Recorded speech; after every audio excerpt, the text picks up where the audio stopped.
নমস্কার।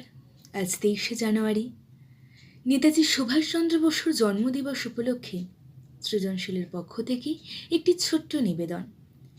কবি লক্ষণ ভাণ্ডারীর লেখা নেতাজি ও স্বাধীন ভারত। হে নেতাজি সুভাষ বসু, কোথায় তুমি আজ? আছে কে বা করতে এই স্বাধীন দেশের কাজ? ভারতবর্ষ হয়েছে স্বাধীন, স্বাধীন ভারতবাসী, স্বাধীন সবাই, ধনী দরিদ্র এবং গাঁয়ের চাষি।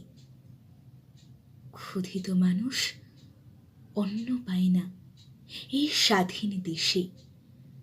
আবার তুমি এসো নেতাজি, অগ্নি শিশুর বেশে। দেশের মাটিতে বিদেশিরা এসে চালায় সন্ত্রাস। স্বাধীন ভারতে হচ্ছে আজও দেশের সর্বনাশ। ফিরে এসো, এসো ফিরে, নেতাজি সুভাষ তুমি। সোনার ভারত গড়বে তুমি এ স্বাধীন জন্মভূমি।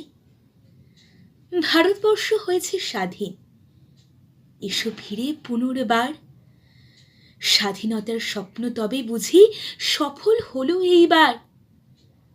স্বাধীনতা সংগ্রামী বীর যিনি করেছেন সংগ্রাম, জন্মদিবসে মোরা সকলেই জানাই সহস্র প্রণাম।